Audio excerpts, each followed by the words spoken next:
지리산 웅석봉 기슭의 수선사. 방 2칸 정도의 작은 법당이 자리한 이곳은 마음을 닦는 좌선의 장소라는 뜻을 가진 도량입니다.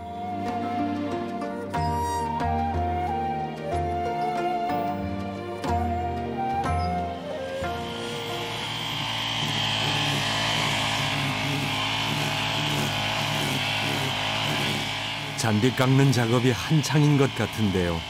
실례지만 주지 스님은 어디 계신가요? 반갑습니다. 네, 저도 반갑습니다마는 설마 잔디 깎는 이분이 수선사 스님일 리는 없겠죠? 엄청 바쁩니다. 지금 이래 안 하면 사람들이 여기 가까이 오면 엄청 위험하거든요. 돌이 튀면 살이 찢어지고 이러거든요. 아니 이 복장을 누가 여기 주지 스님이라고 생각하겠어요? 머슴도 되고 주지도 되고 사람도 되고 다 그런 거지 뭘. 따로 있는 것이 아니다. 멋져버려. 비 와도 딱 막아주잖아. 난생 처음 보는 스님의 복장, 정말 멋지십니다. 그런데 잔디 깎는 일도 직접 하세요? 수행이 아닌 게 없어. 안 그래? 숨 쉬는 사람이 뭐 숨 아닌 숨이 있고 숨이 따로 있는 건 아니잖아.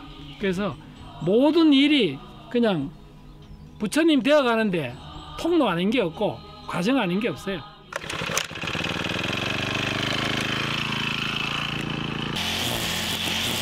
한 번 시동이 걸리면 일할 땐 끝장을 보는 게 여경 스님의 주특기라는데요.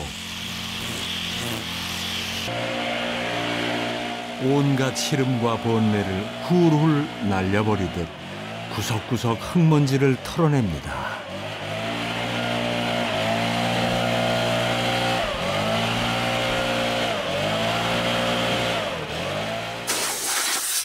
해도 표 안 나고 끝없는 게 집안일이라는데 사찰 일도 그렇다는군요.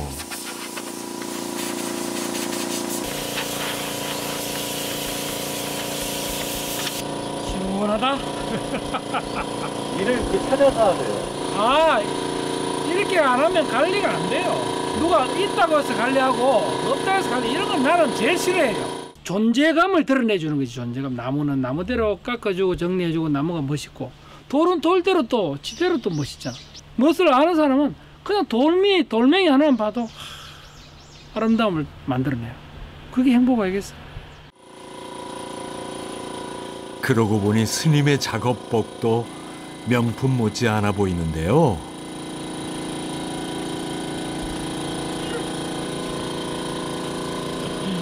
웃겨. 고단하실 법도 한데 뭐가 그리 즐거우신가요?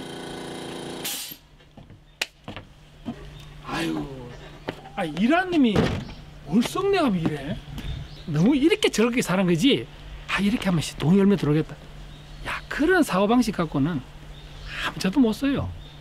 바쁘다. 간다.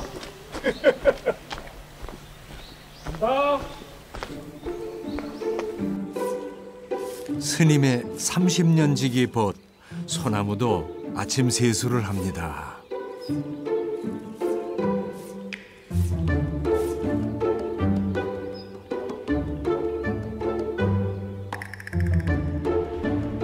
햇빛 방지용 일 모자까지 쓰시네요. 이거 똑딱이가 있을 낀데. 많이 더운데 또 일하시려고요? 이건 뭐 시간 기다리고 아무것도 안 됩니다.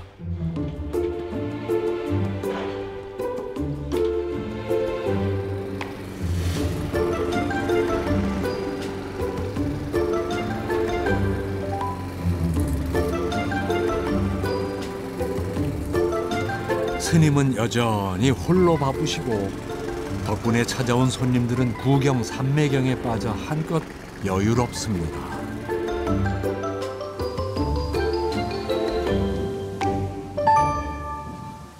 아름다운 사찰로 소문난 일에 불자가 아닌 분들도 많이 찾는다는 수선사. 어디서 오셨어요? 광주에서요. 강주 고생하셨습니다. 자, 한번 둘러보세요. 이렇게 예. 먼 길 오셨는데. 예, 여기가 절이에요. 그거 뭐예요? 그렇습니다. 카페에 들어가요. 절입니다. 어? 절에 와서 절을 찾는다. 이야, 이게 참. 그래서 이제 그게 아주 주사님 똑똑한 사람이야. 나 속에서 나를 찾는다. 아 여기 비구니설 아닌가요? 죄송하지만 비구니 선생님은 안 살고 관리를 못합니다. 아 너무 예뻐요. 그렇지. 모든 것은 내가 어떻게 바라보느냐에 따라 가지고 속이 천불날 때 바라보면 아무리 이쁜 남편에도 지랄같이 생겼잖아요. 근데 저게 내 말 잘 듣고 이쁠 때는 어떻습니까? 세상에 저런 이쁜 얼굴이 있을까 싶으잖아. 맞지? 어쨌든 그래 내 마음이 꽃입니다. 감사합니다. 살펴가세요.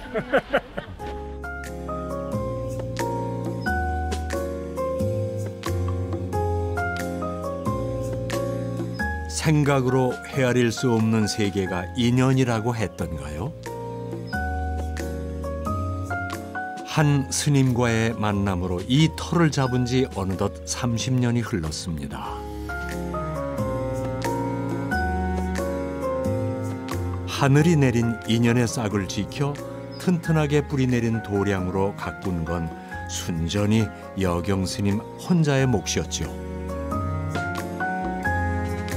여기는 이제 우리가 섰던 자리가 이게 벼 심은 곳입니다. 벼 심은 곳. 논이었었어요? 예, 논. 그 이제 나락논, 사투리 나락논인데 벼를 저도 한 2년 농사를 지었어요. 짓고 또 물이 각각에서 나니까 또 물 작업도 조금 신경 쓰고. 그한 30년의 세월 끝에 이제 이런 부처님 도량이 하나 이렇게 형성이 된 거죠. 버스 한 대 오가지 않는 산골짜기에 길을 내고 터를 닦는 이 일은 그야말로 고행길이었답니다.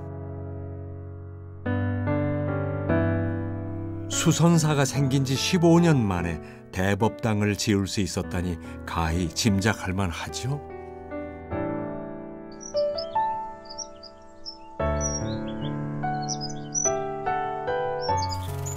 산세와 지형을 해치지 않은 덕에 이곳에선 화평한 세상을 만납니다. 여기 들어오면 참 눈에 거슬림이 없다. 한마디로 수선사는 눈에 거슬림이 없다. 이런 말을 제일 많이 해요. 사람들이. 그래 한 이유가 조화롭다 이 말이죠. 가지런하다 이 말은 뭡니까? 우리 마음이 고르다. 이러면 이제 생각이 울퉁불퉁하기 좀 덜하다. 이런 생각이죠. 번뇌가 좀 덜하다. 저는 항상 그래요. 가장 높이 날 수 있는 새는 무슨 새일까? 저는 자세라고 봅니다. 자세. 그리고 또 가장 큰 도, 응? 대도는 태도야, 태도. 누구나 할 수 있고 힘들게도 할 수 있겠지만 어떤 자세와 태도로 할 때 그게 힘들었다보다는 너무 행복했다. 모든 것은 마음 먹기에 달렸습니다. 이 연못도 그랬죠. 마음을 닦는 곳이 필요한데 했더니 뜻밖에도 법당 뒤에서 용천수를 발견했고 그 물로 자연 연못을 만들었다는군요. 원래 논이었다 했잖아요. 논에서 이렇게 합병을 하는데 요 한 구석에서 물이 조금 나더라고. 아 그렇지. 절에는 마음을 닦는 곳이고 마음을 들여다보는 곳인데 어차피 하는 거 물이 부족하더라도 마음 심자로 자연을 이용해서 하나 만들어 보자. 자신의 내면을 들여다보며 거울처럼 살라는 법명 여경답게 스님은 묻고 또 묻습니다. 나는 누구이고 무엇을 향해 가는가? 조화가 이렇게 잘 맞을 때 모든 것은 거슬림이 없는 거야. 조화는 거슬림이 없어요. 그래서 진리는 조화라요. 이 거슬림이 없는 환경, 거슬림은 처처에 장소마다 눈에 거슬림이 없도록 하는 거. 그게 제일 좋은 조경이요, 관리요, 그 뭐 이미지라.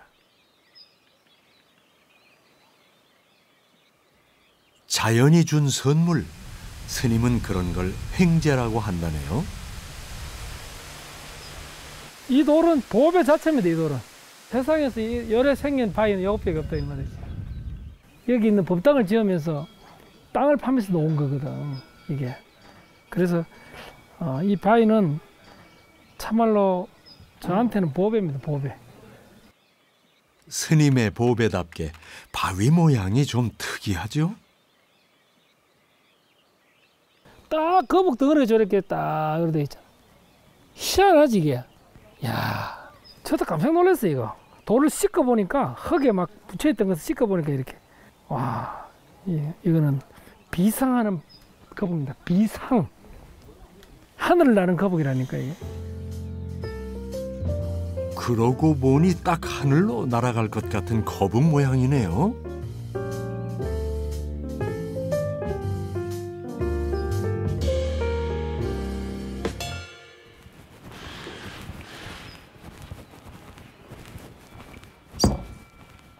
어이쿠, 새가 저 부딪혔네. 아이고, 저 떨어졌다. 한번 들어가 보자. 아이고, 아이고, 아유, 죽었나 살았나? 아유, 이걸 어쩌면 좋습니까? 일간 저 유리창부터 손을 봐야겠다 했는데 순식간에 사고가 났구나 싶어 스님은 안타깝습니다. 이 새 소리가 제법 큽니다. 딱 하고 소리 나요. 근데 대부분 돌아가는 새들이 많은데 이 새끼라서 충격이 상당히 큰 것 같은데?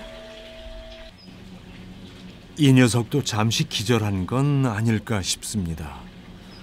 어떻게든 살려봐야지요? 어떤가요? 반응이 없어.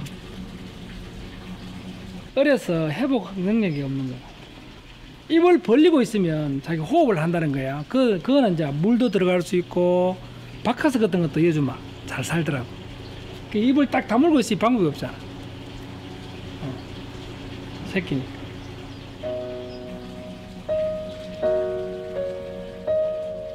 깃털처럼 가볍게 왔다 가도 그 생의 무게가 어찌 가볍다고 할 수 있겠는가. 그것이 부처의 마음이지요. 아이고 왕생극락하소서. 나무아미타불 나무아미타불.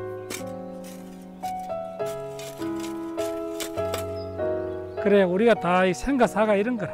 왔다가 가고 왔다가 가고 그죠. 조견옹 계공도 일체고액 사리자 색불이 공공불이 세색적 시공공적. 사력을 다해 피는 꽃도 질 때는 한순간이듯 인간의 힘으로는 어쩔 수 없는 게 생과 사라지만 스님은 힘 닿는 한 오늘같이 허망한 일이 생기지 않도록 최선을 다합니다.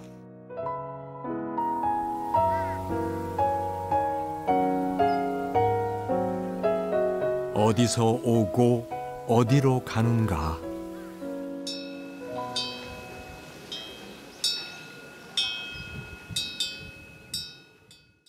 (20대) 초반부터 끊임없이 돌고 돌던 질문 끝에 그는 29의 나이에 출가했습니다.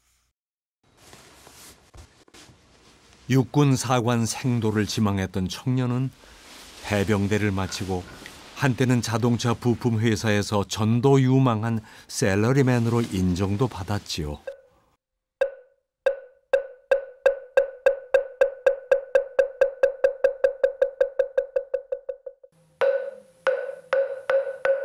그러나 운명이 가리키는 과업은 따로 있었습니다. 엄마하고 제가 형을 잃었거든요. 교통사고로. 그래 하면서 동생은 어린 나이에 거의 다 보았단 말입니다. 엄마는 병원으로 가셨지만 형은 갑작스런 교통사고 갔으니까 불과 2년 안에 무덤이 2개 생긴 거예요. 그 다정하던 화목하던 가정이 다 깨져본 거예요. 그때 어떤 한 가정을 볼 때는 파탄이죠, 왜 보면.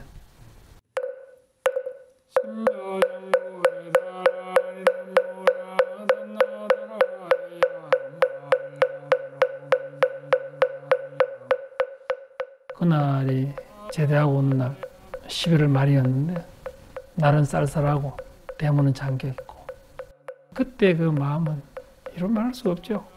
내가 군대라고 하는 국방부 업무를 마치고 와서 이 짧은 기간에 이렇게 우리 가족이 흩어지고 홀로 병구안을 하던 여동생은 어머니 49제를 지내기 위해 이미 집을 떠난 뒤였습니다. 내가 이제 아버지 좀 모시자. 내가 일생에 한번 이때 한 모신다 이래가지고 한 6개월 내가 따진 밥을 항상 해드렸어요. 해드리고 빨래도 하고 그랬는데 더 이상은 내가 해줄 수가 없으니까 거기 늘 마음 언저리에 깔려가지고 이런 부처님 제자까지 오게 되지 않았나.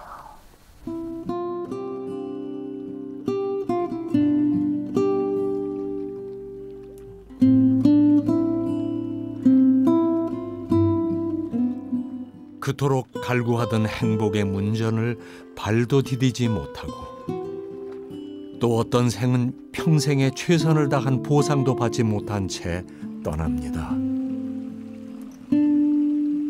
사람은 왜 이렇게 가서 나이 들면서 결국 죽어야 되는지 또 죽으면 어떻게 되는지 또 나이 들어가면서 어떤 괴로움을 또 만나고 과연 이것이 가까운 가족을 볼 때 너무나 무상하고 그런 걸 많이 느꼈죠.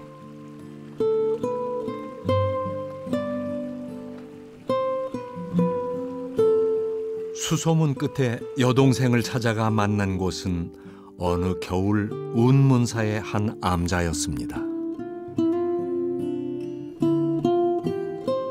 한번 찾아가서 마음을 돌려야겠다. 그때는 내가 뭐 이런 세계를 모르니까 얘보다는 더 성숙했지. 아무래도 이런 어려움을 겪고 출발하게 되니까. 그 문사 얼마나 춥습니까? 사리암이라고 하는데 그게 행정생활하면서 보니까 너무 춥고 손등이 막 갈라지고 하는 게 저렇게 고행 아닌 고행을 하면서 꼭 이 시대에 저래 있어야 되나 이런 생각도 많이 했지. 생로병사라는 굴레에 갇힌 사람으로서 속세의 삶에만 목적을 둔다면 나의 인생은 더 이상 의미가 없다. 남매는 나란히 승복을 입게 됐습니다.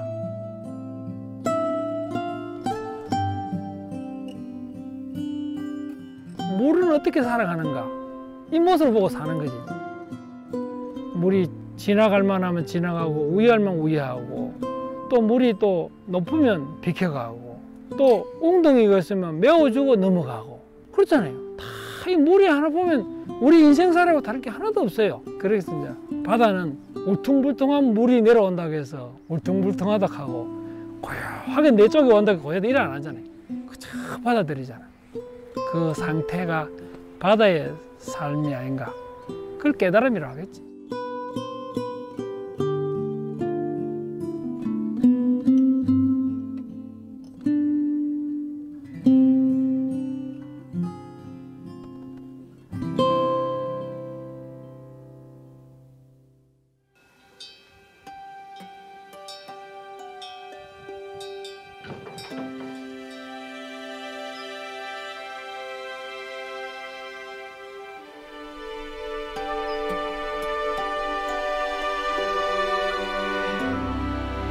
마침내 새로운 세상이 펼쳐집니다. 꽃망울 하나 터뜨리는데도 살이 터지는 아픔을 겪는다고 했으니 이 찬란한 계절이 거저 오기야 하겠습니까?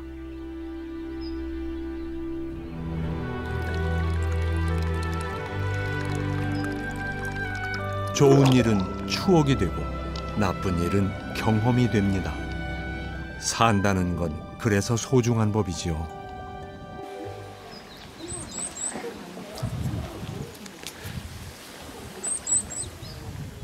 스님의 우편함에 반가운 소식이 날아들었답니다. 새가 지금 알을 낳는 것 같아요. 이 항아리가 원래 용도가 이 우체통인데 제가 한 달 우체통을 대여했어요. 곤줄박이한테. 언제 나눴어요? 글쎄요. 알이 보일 정도니까 한 4, 5일? 제가 늘 지켜보지는 못하니까 새가 들어갔다 나왔다 하는 거 보고 이제 한번 와봤는데 알을 넣어놨네요. 아하, 이 녀석이 세입자인가요? 주인께 허락도 구하지 않은 세입자라니 그래도 스님은 반갑습니다. 그런데 두 곳에 알을 낳았네요. 두 마리 어미새가 둥지 다툼을 하다가 한 마리가 밀려난 건지 그 진실은 오리무중이랍니다. 새 집을 두 군데나 지었어요. 이건 난생 처음이라. 너무 기이하기도 하고 자꾸 눈이 가네요. 어떤 연유인지 그 진실은 곤줄박이만 알 뿐이겠지요.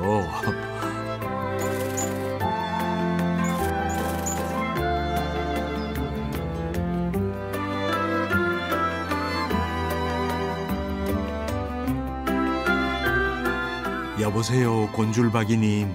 어찌된 이유로 두 곳의 알을 낳았답니까?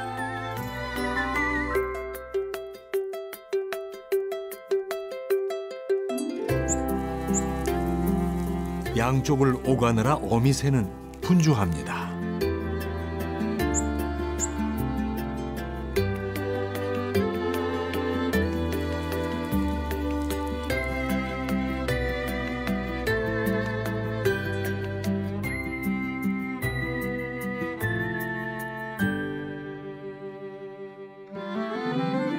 잘 부화할 수 있을까요? 염려가 되는 건 스님도 마찬가지랍니다. 용도가 우편함이니 편지를 넣는 집배원에게도 도움을 청해야겠습니다.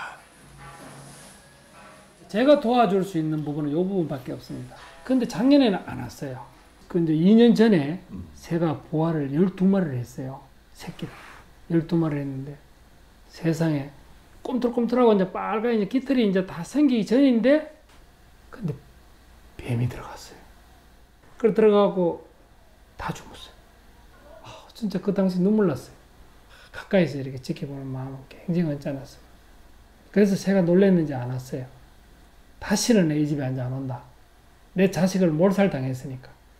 그래서 충격이었구나 나름. 그래서 새가 집에 안 오네 하고 있었는데 원래 왔어요.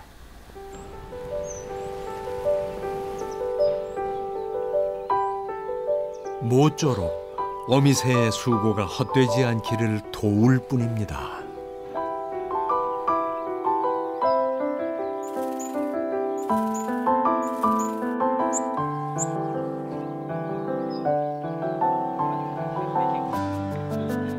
무심하면 보이지 않고 유심히 보면 보이는 것, 그것이 세상의 이치지요. 그래서 아름다움은 찾는 자들의 것이 아닐까요?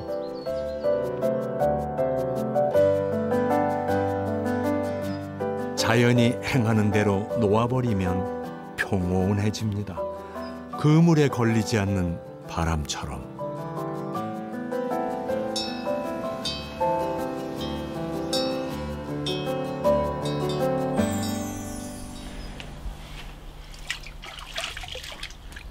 오후 정원의 일을 마치고 도랑가에서 쉼을 청합니다. 이거 뭐 있네? 뱀이다. 이거 독사네. 여기 있네, 여기. 어디요? 모든 것은 인연에서 시작된다지만 무시무시한 만남도 있습니다. 머리가 삼각형으로, 몸에는 거뭇거뭇한 반점들이 있고, 얘가 이제 가을 되면 굉장히 독해. 이게 이제 사람을 많이 해치니까 제가 요거를 잡아서 안전한 곳에 갖다 버립니다. 모질게 죽이진 않고. 생명체니까. 그걸 가져와야 되겠어요. 담아서 가져갈 도구를 가져와야 돼. 좋네 나쁘네 분별하지 않고 좋은 방향으로 잘 푸는 것이 스님이 생각하시는 인연법.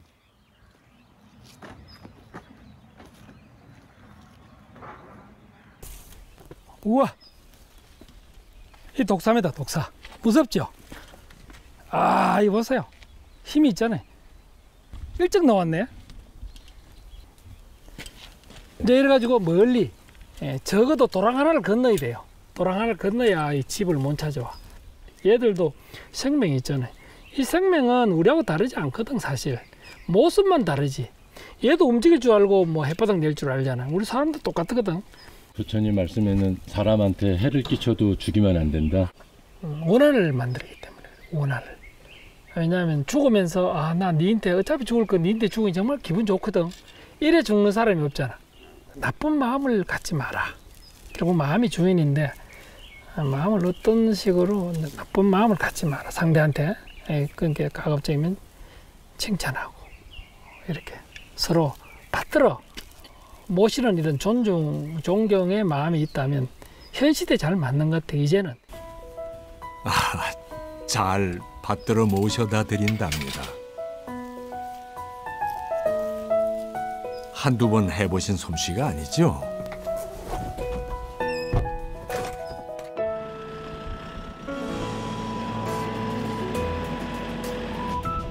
첫 만남은 인연이라 부르고 마지막까지 있어주면 운명이라는데 아무래도 이 녀석과의 만남은 운명이 될 순 없을 것 같습니다.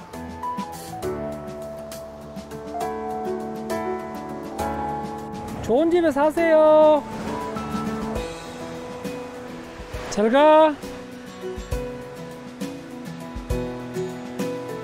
간다. 그 어떤 생도 다치지 않도록 하는 게 도리지요.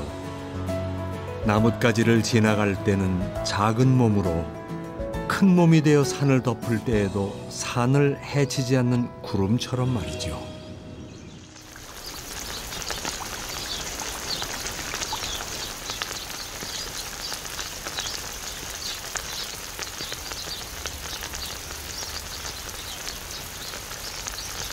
(5월의) 실록을 재촉하는 단비가 내립니다. 고요히 깨달음을 얻는 방이라는 뜻의 성적당에서 오랜만에 쉼을 청하시는가 했더니 또 일거리를 찾으셨네요. 찢어지고 엉긴 인연의 실타래를 풀듯 거침이 없습니다. 이 옷을 입으면 이제 갈라지는 데거든. 이게 잘 걸려 찢어지는데 이제 천이 찢어지건 안 찢어지겠네. 또 단추도 달아야 되고. 됐죠? 이쁘죠? 재봉도 할 줄 아세요? 재봉틀에 대한 사연은 참 눈물 나는 인연들이 있어요. 내가 12살부터 재봉틀 배웠으니까 배워난 걸 까먹을 수가 없잖아. 그래서 저는 이제 5학년 때부터 밥을 해먹었어요.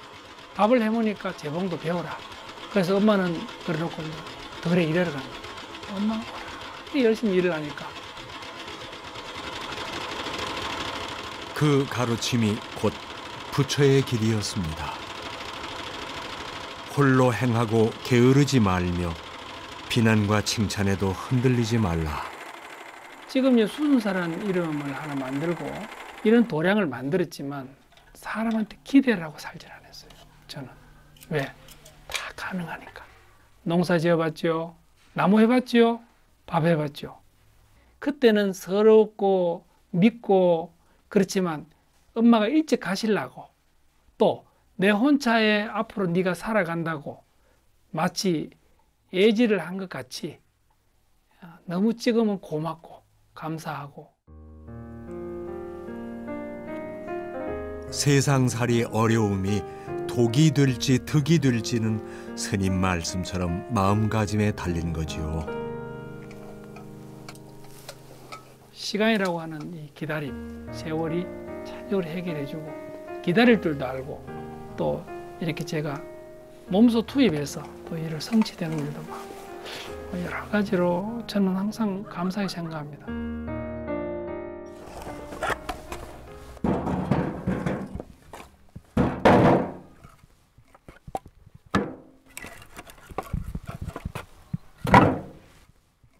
날이 눅눅하니 아무래도 구들장에 불을 넣어야겠습니다. 집을 수리할 때 불편하고 성가셔도 아궁이만은 남겨두었죠. 내가 왜 이 짓 하지? 이렇게 힘든 일을 왜 했을까? 이런 생각을 안 해봤어요. 인연이 되니까 거기서 최선을 다했을 뿐이죠. 그걸 뭐 고생이란 말은 글쎄 남들이 하는 이야기지 저는 고생이라는 이야기를 별로 안 해봤어요. 그래서 오늘날까지 이렇게 설레는 마음으로 할 수 있다는 거라.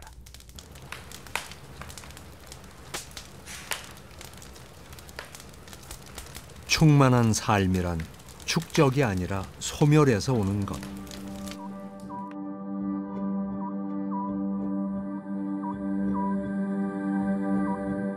하루하루 성실히 타고 비우다 보면 어둠 속에도 자비의 빛이 온 누리를 밝히게 되겠지요.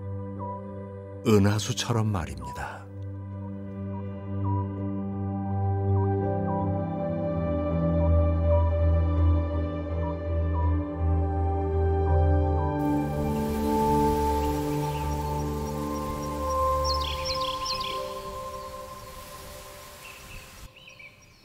안녕하세요. 좋은 아침입니다.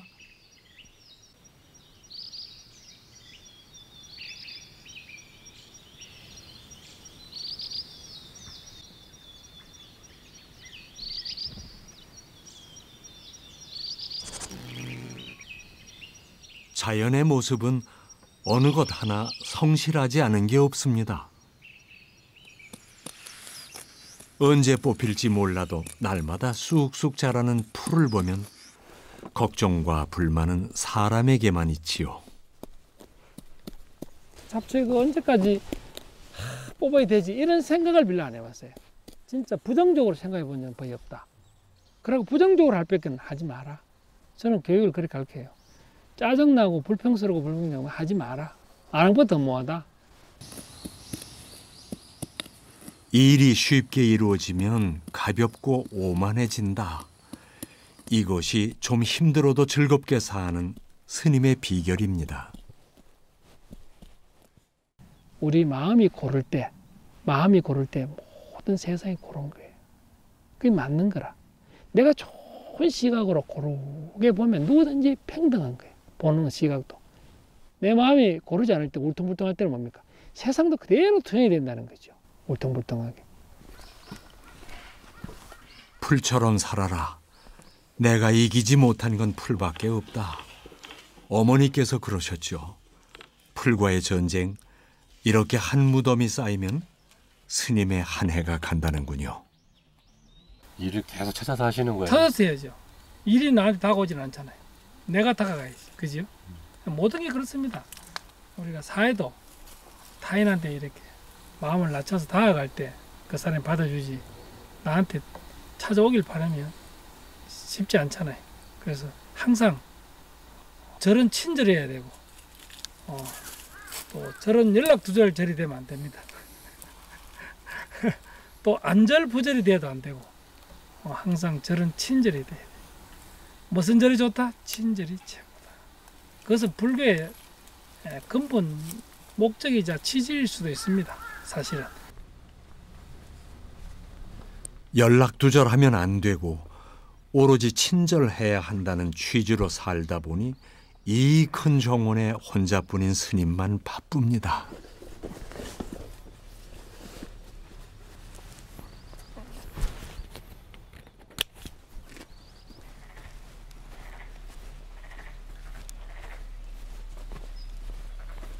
곧 연꽃이 만발하는 계절이 다가옵니다. 과유불급이라고 넘치지 않게 욕심을 정리할 때입니다.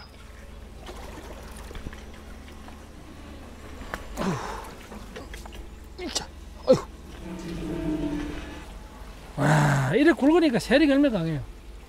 연이 너무 무성해서 뿌리를 좀 제거해줘야 되는데 냅두면 이제 너무 왕성하니까 모든 게 또 너무 왕성하면은 이 연꽃 전체를 이렇게 다 미카버려요. 물이 안 보일 정도로. 연뿌리는 욕심이 커서 그냥 두면 물이 숨쉬지 못할 만큼 왕성해진다네요. 연뿌리를 나눠주며 물과 상생하며 잘 살자꾸나 어르고 달래는 중이랍니다.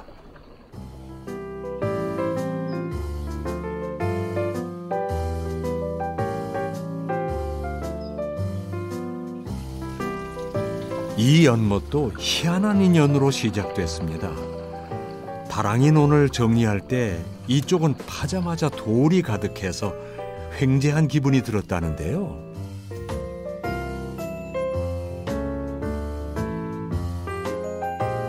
흘러나온 물은 활용하고 그때 파낸 돌은 담을 쌓아 자연스레 연못이 됐죠.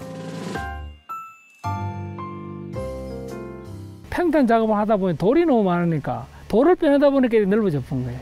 그래서 넓어지다 보니까 논이니까 물을 가두니까 물이 고이고 자연연못이 되는 거죠. 그게.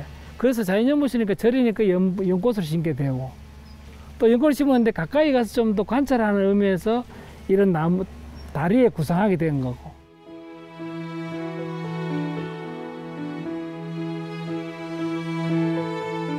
시절이란 인연에 의해서 오는 것. 연꽃도 저절로 피는 것이 아니라 때를 만드는 수고로 꽃을 피우는 거죠. 지금 어떤 일로 막막한가요? 우리가 좋을 땐 좋지만 사람 간의 관계가 왔기 때문에 얼마나 힘듭니까? 안 그래요? 관점을 바꾸는 마음가짐이 되면 세상은 여전히 여여하다.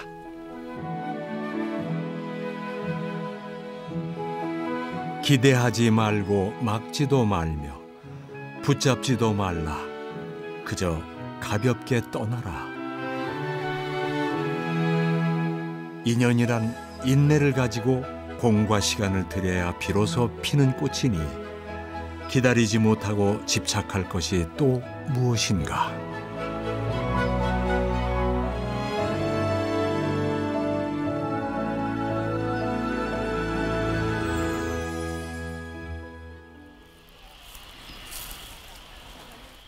스님은 법당 뒤로 장을 보러 나왔습니다.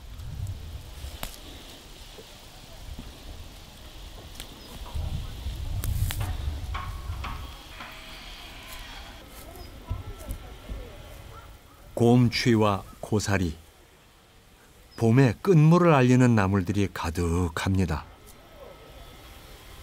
봄에는 이렇게 뒷산에서 이제 고사리도 뜯고 취나물도 뜯고 이 치가 좀 약간 뻗쳐지려고 그러네. 그래도 살짝 데치면 맛있겠는데. 혼자 먹고 살기는 문제 없죠 사실. 근데 이제 대중이 있으면 여럿이 있으면 이제 부족하니까 장에 가서 사오고 이러지. 배고파 있어 그냥 침을 줄줄 흘리면서 먹지. 사람이 배고픈 만큼 그지요. 고사리는 살짝 데쳐서 봄볕에 말려두면 한 계절을 거뜬히 넘길 귀한 찬거리입니다.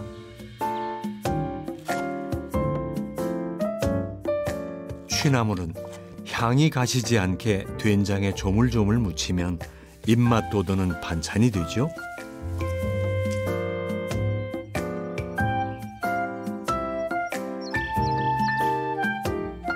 나물 몇 개만 보기 좋게 담아도 성찬입니다.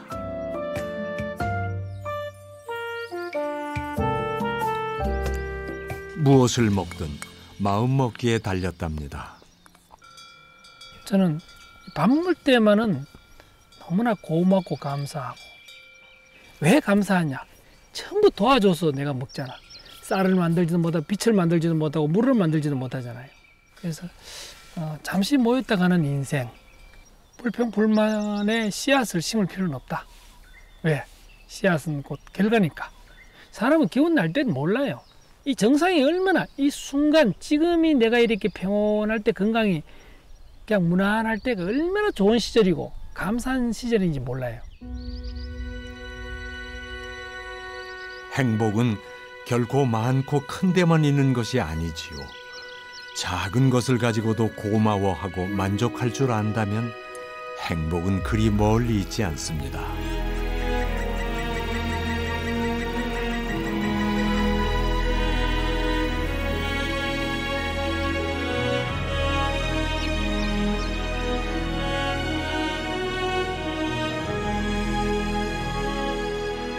6월에 피는 꽃들이 산사의 기념일이 다가왔음을 알리면 스님도 석가모니의 자비가 세상을 밝히고 아픔을 어루만져 주길 기원합니다.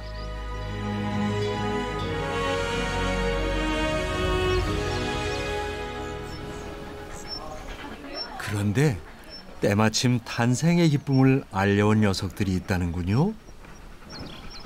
기억하시나요? 우편함 세입자 곤줄박이. 오! 아이고 귀여워라. 하나, 둘, 셋, 넷, 다섯, 여섯 마리네. 한쪽에 알 2개는 아직인가 본데 다행히 6개는 모두 성공적으로 부화됐네요.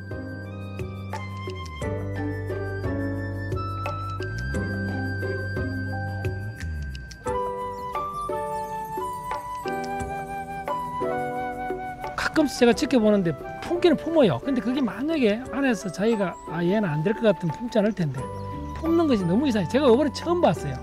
2군데 알을 놓는 것도 처음 봤고 이쪽 저쪽 품으면서 한쪽이 또 먼저 부화되는 것도 처음 봤고. 참 알다가도 모를 일입니다.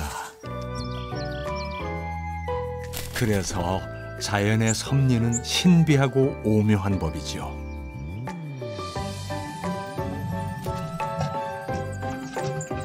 어미새는 더 바빠졌습니다.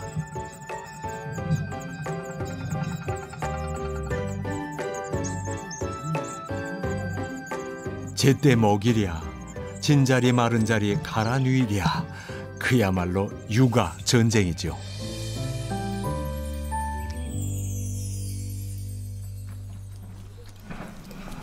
스님도 이번만큼은 뱀의 침입을 막기 위해 명반을 뿌려줍니다.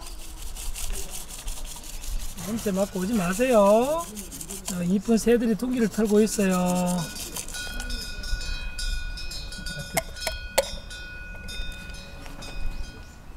이제 얼마 있으면 다 나가니까 며칠인데 이때가 중요하거든.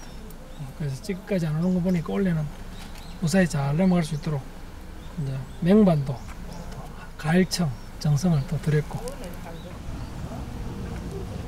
우리 근호는 너와 내가 다르지 않다는 것을 상기시켜주고 또 잘 이렇게 성장해서 함께 잘 사는 이런 허공의 창공이 우리도 일부고 새도 일부니까 그렇게 살아갔으면 좋겠다 이런 생각이 들고.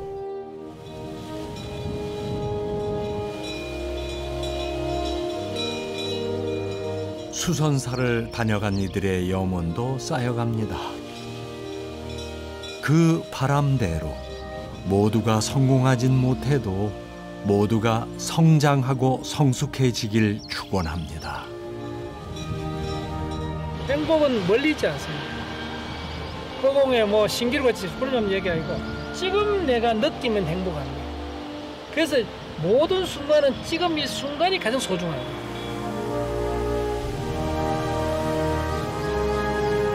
길고 긴 인생길, 돌뿌리를 만나면 어떻습니까? 걸림돌이 림돌이 되는 어떤 그런 삶을 만들어갈 때 새로운 큰 세계를 이룩된다. 생각을 따라가지 말고 생각을 거둬들이면 낼 때는 걸림돌이었는데 내 마음을 돌아보니까 이것이 아니다. 다시 이제 더 나아갈 수 있는 그 토대가 림돌이다. 인연이 다하면 모두 사라집니다. 오면 오는 대로 받아들이고 가면 가는 대로 자유롭게 오고 갈 수 있도록 놓아주면 그뿐입니다. 그물에 걸리지 않는 바람처럼.